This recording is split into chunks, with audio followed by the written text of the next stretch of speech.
Olá pessoal, bem-vindo e bem-vinda ao canal Amu Invest.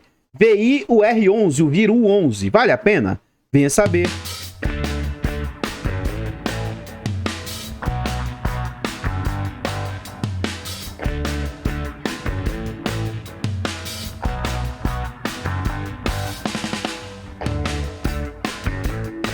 Então pessoal, este é um fundo imobiliário de tijolos e é um fundo imobiliário do setor híbrido.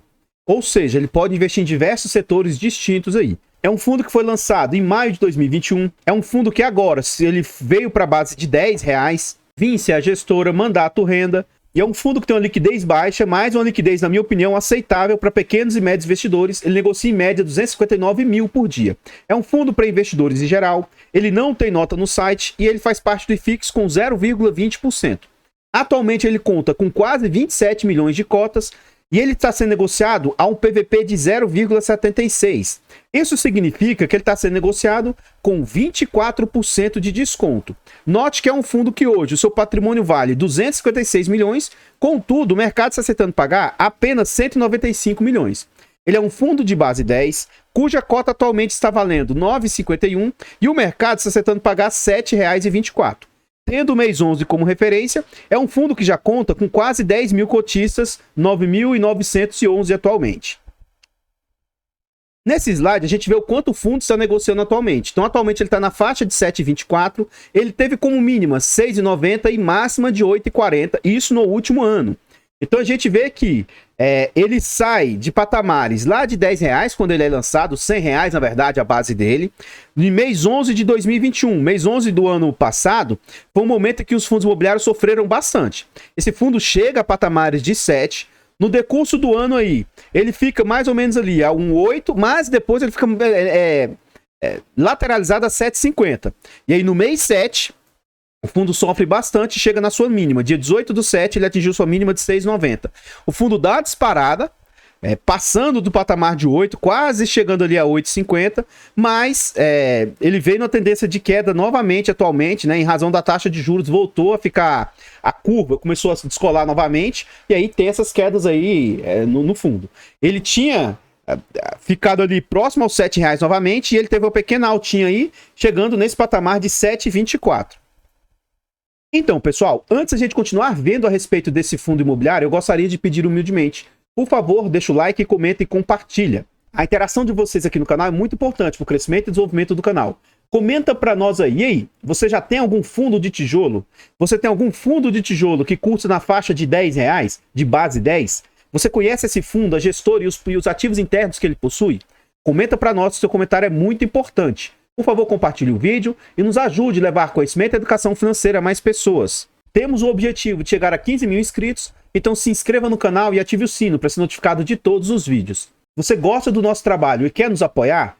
Torne-se membro do nosso canal aí a partir de 10 centavos por dia, R$ 2,99 por mês. Além de nos apoiar, você tem acesso antecipado a vídeos, participa do grupo fechado do Telegram e tem preferência quando pede um vídeo aqui no canal.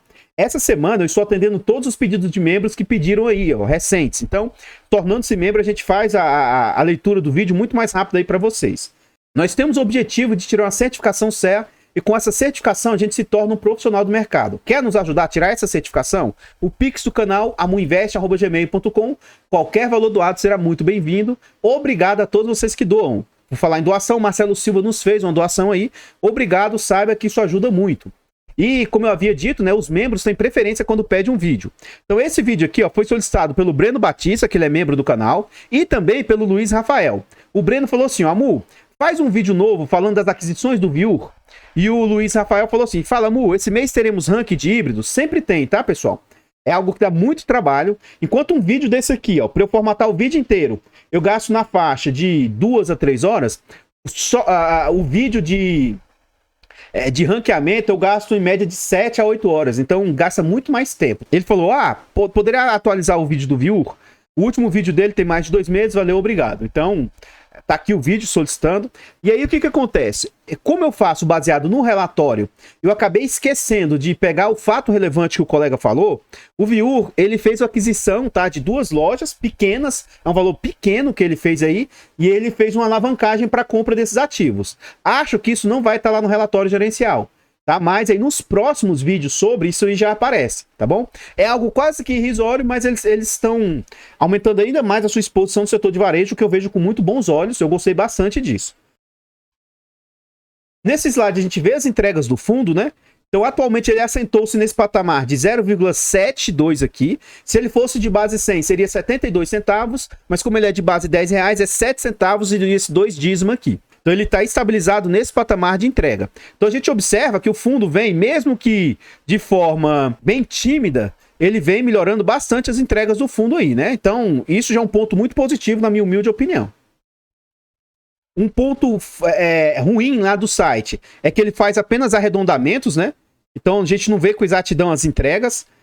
No mês de abril para maio, o fundo fez uma entrega maior na faixa de 8 centavos. E agora, como a gente viu lá, ele assentou-se nesse patamar de 7,2 centavos.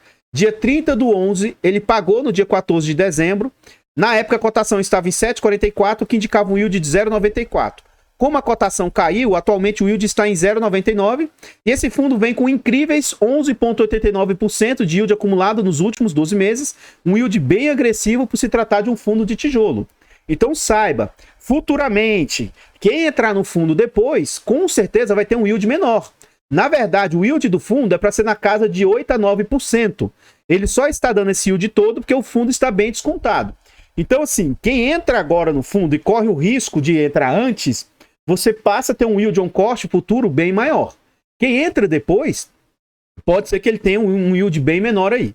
Então, eu fiz um vídeo aqui no canal, que agora eu tenho uma série no canal que chama Gamu Conceitos. Nela eu falo por alto o que é um PVP, o que é uma ação, o que é um fundo imobiliário e tal. Então, assim, no vídeo do Gamu Conceitos lá, eu falei sobre o yield on cost, dá uma olhada lá para você ver por alto. Nesse slide aqui a gente vê que vários institucionais têm posição no fundo, CPTS aí com 2,03%, o RBFF com 1,89%, MGFF com 1,85% e ainda diversos outros institucionais que acabaram montando posição no fundo, então eu vejo isso com um sinal muito positivo, né? Se o institucional também montou posição, significa que eles veem segurança no fundo, né? Vamos à frente aí. Então, pessoal, antes da gente continuar vendo a respeito desse fundo imobiliário, eu gostaria de pedir humildemente, nós temos um canal secundário aí, canal Amudicas, e o nosso objetivo é chegar a 1000 inscritos e monetizar o canal. Mesmo que não seja do seu interesse, vai lá e se inscreva, dá essa moral pra gente, é de graça, não custa nada, você ajuda o amiguinho, o link desse canal vai estar no comentário fixado. Os nossos canais aí, o Amudicas, Amuinvest, Amufiagro, eles estão em outras plataformas, então vá lá nessas plataformas, Facebook, Kawaii, TikTok, Instagram, se inscreva, siga, deixe o seu comentário lá e nos ajude a crescer nessas plataformas. Muito obrigado a todos vocês que colaboram. Aqui a gente já está dentro do relatório gerencial e eu resolvi trazer só o final do relatório, eu não trouxe todas as informações da gestão. Então ele fala que essa demanda por expansão fiscal significativa gera uma contradição na conduta da política econômica. Por um lado, o Banco Central põe o pé no freio a fim de combater a inflação.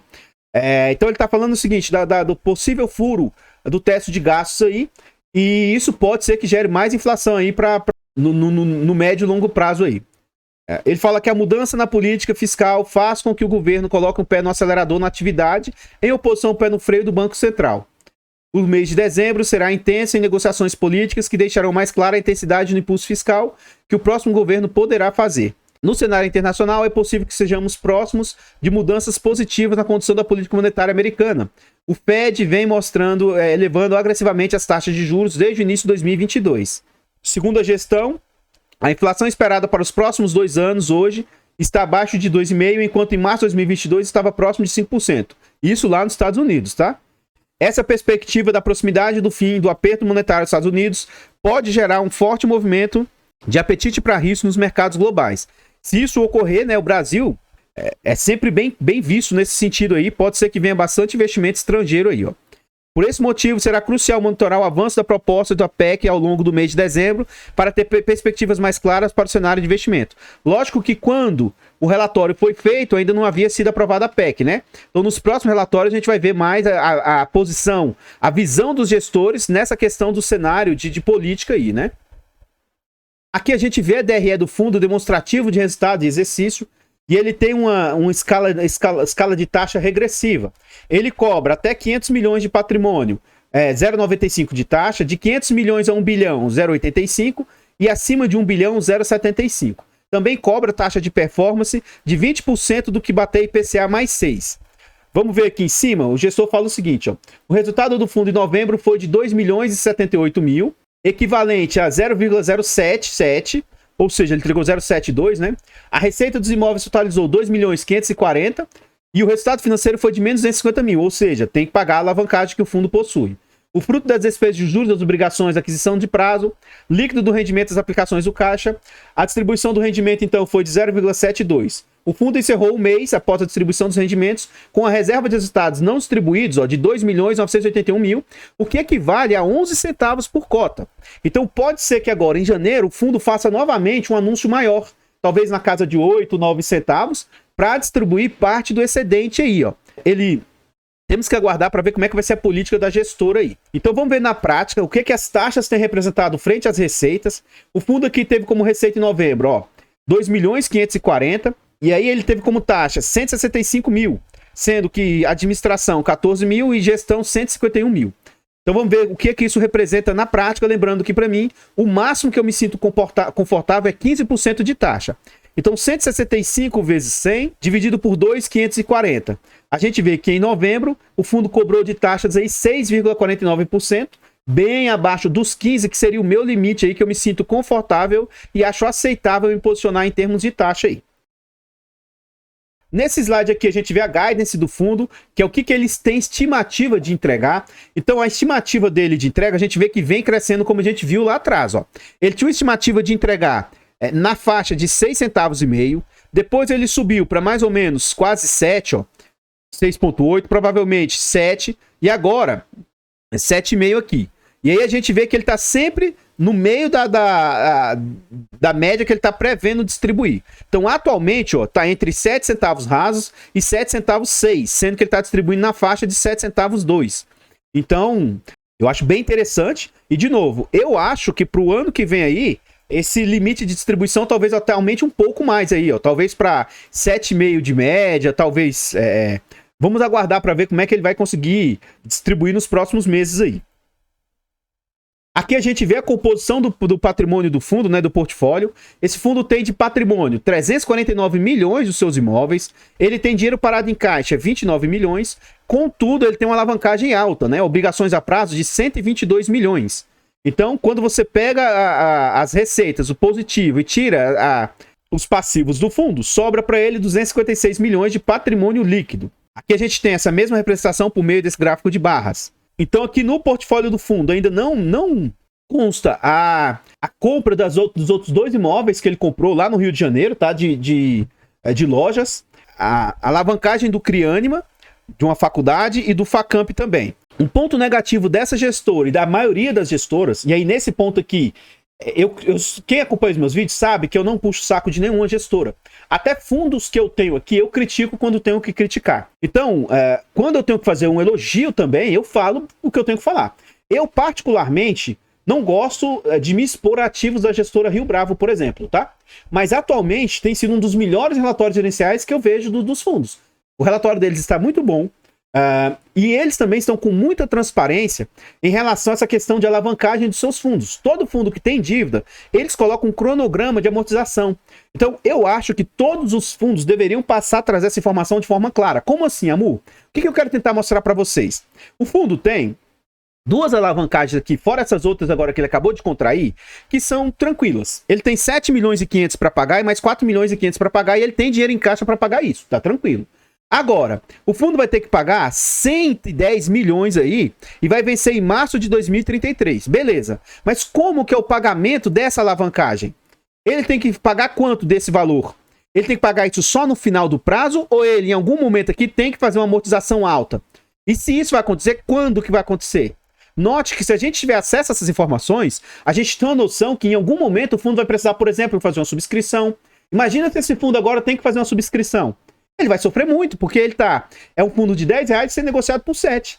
De duas uma, ou ele subscreve abaixo do VP para pagar essa dívida, ou a gente sabe, ou seja, você ter acesso a esse tipo de informação com clareza é algo que, na minha opinião, deveria todos os gestores deveriam adotar. Então, Esse fundo aqui, como a maioria dos fundos alavancados, é muito ruim esse tipo de transparência deles. Até assim, ó, eles são transparentes para dizer que tem alavancagem, tem dívida, mas eles não trazem isso de forma clara, né, pra gente acompanhar. Então, ponto negativo pra gestora, apesar de eu sou cotista do fundo, tá? Mas isso é um ponto muito ruim do relatório deles. Nesse slide a gente vê vários pontos interessantes. O fundo vem conseguindo fazer um bom trabalho. O aluguel médio dele por metro quadrado saiu de R$ 24,6, né, para 26,5. Então, é bem interessante. Eles têm conseguido melhorar o preço por metro quadrado. É sinal de qualidade, na minha opinião. A taxa de ocupação 100% ocupado, não está tendo vacância. E também não está tendo inadimplência. Está todo mundo pagando em dias. Isso aqui, para mim, é algo muito, muito positivo, né? Aqui a gente vê a composição do fundo, então esse fundo deve ter aumentado agora para 7 imóveis, sendo que antes ele só tinha 5. Ele tinha uma faculdade, Ânima, que representava 47% do portfólio, outra faculdade, a Anhanguera, mais 17%, outra faculdade, Facamp, mais 16%, e ele tem uma loja, Le Biscuit, com 14% e um laboratório com 7%. Com essas novas lojas que ele adquiriu, ele vai diminuir um pouco a sua exposição ao setor educacional. Eu, particularmente, não gosto do setor educacional. Eu evito investir, tá? Então, esse fundo, por enquanto, ele tem uma altíssima exposição a esse setor. Então, eu entrei no fundo ciente disso, só que como ele é um fundo para varejo, é um fundo para ser diversificado de diversos segmentos, eu acredito que daqui 5 anos, 10 anos, essa exposição que ele tenha ao setor, por exemplo, educacional, vai diminuir bastante. O HGRU, por exemplo, gente, nasceu como setor educacional. E hoje ele é um setor híbrido. Um setor aí de renda urbana, que tem diversos segmentos internos. Então eu acho que esse fundo também vai caminhar para esse segmento. Então lembrando que, peço desculpa pro colega aí, não trouxe aqui no relatório, né? Mas ele tem mais 2 lojas que ele adquiriu e elas são, entre aspas, baratinhas. Não são caras, não. Acho que é de 1,5 milhão ou 2 milhões cada loja. Eu não me lembro com exatidão. Os seus contratos, 93% são contratos atípicos, o que dá muito prazo para ele, né?